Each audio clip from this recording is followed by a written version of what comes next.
loved staying the night at my best friend Cliff's house. Like, his aunt and uncle were amazing. They cooked the best food you could imagine.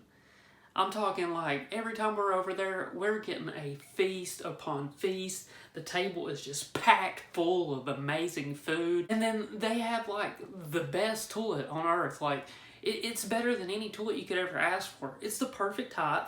It's not too small. You don't have to crunch or sit your feet too far. It's just right. And it comforts your booty in a way that just makes you want to sit there and take a dump for days. I mean, as you go into the bathroom and you look to your left, it's like a hallway of pure light, pure joy. Angels are singing on the wall. There's a choir. There's rainbows and unicorns. I mean, it just makes you feel happy to be there. One night as we're finishing scarfing down food, you know, we got chicken and rice. I mean, we're just cramming it, you know. It's about 9 o'clock at night, and we're going and we get this dumb idea. And for whatever reason, when I was younger, I was addicted to pepperoni peppers. Like, it's basically those little tiny green peppers you get under your pizza when you get something from like Pizza Hut or Pizza King or Cici's Pizza. Man, there's a crap load of pizza places. Pretty much any pizza stuffs this green thing under its crust. Well, me and him got the bright idea, okay, we got a jar of these things, so let's take turns and see who can just eat until the jar's empty. We go into his room, we get our Coke, and we're chilling out, we're watching TV, you know, and I take a bite of one, he takes a bite of one, and back and forth, and before you know it, we finished that whole jar. My lips were just, I couldn't even feel them, my teeth were numb, my tongue didn't know which way was up or down. I was just drooling when I was talking. I want to say about 30 minutes after the finishing of the eating of the peppers is when things kind of spiraled out of control. We were playing a card game on his bed, and then a tingle went from the back of my neck all the way down my spine, and my booty hole just, it quivered. And I knew at that moment, literally, crap was about to hit the fan. I looked at him as he looked at me, and you could just hear the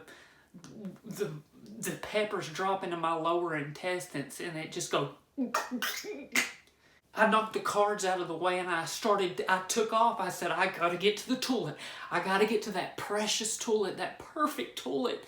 And I ran out of his room. I slammed open the door, and about 3 steps in, I felt it.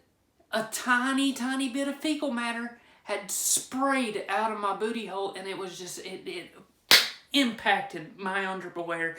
And I knew I just had about 5 more steps till I got to that precious bathroom. And so I kept chugging along, and then another feeling hit. And this is that feeling you never want to get. It's just like a lump in my throat, like a frog just crawled up from my intestines. He was burning alive in the pepper, and he said, "Get me out of here." I got to the door handle, and I just had got the door handle open, and it's just like my body said, "Release. Be free." Any of my friends that know me know when I vomit, like everybody in a 3-mile radius knows I'm about to throw up, because it is loud, and it quite frankly, it's scary. Anyways, I bust open the door, and I look down the hallway to the toilet, and I see the angels are. I made it 1 step into the bathroom, 1 step, and I mean, it was just projectile vomit. I was trying my best to make my way to the toilet, but when I was looking towards the toilet, the vomit was just kind of following. So the angels on the wall and the rainbows and everything like that, they're decaying from the smell. And I'm like, bleh! And I made a line across the wall to the toilet, and I want to angle myself into the toilet so I can throw up in the toilet, but at the same time, my butthole is just wanting to spray acid out of the, just pepper acid out, and so I'm like, I gotta sit down too, so I'm like, blah, blah, it's going all over the toilet, and I'm like, I'm pulling my shirt off, I'm trying to get cooled off, I'm yanking my britches off, I'm butt naked at this point, and I'm looking in front of me, and I'm just like, bleh! It's spraying out forward, it's spraying out my butthole, And I look, and there's like a little trash can to the right of me, and I'm like, man, if I can I'll just drag that little trash can out. One thing, it's full.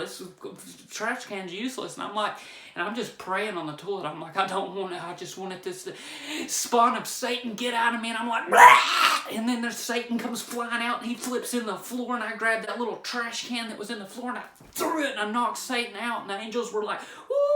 Skittles came out of the rainbow and started flying in the floor everywhere, and I'm just like, and I'm kind of getting into it at this point, you know. I'm rearing back, and I'm kind of seeing if I can get it on the ceiling. Next turd comes out, and I'm like, and I'm just like,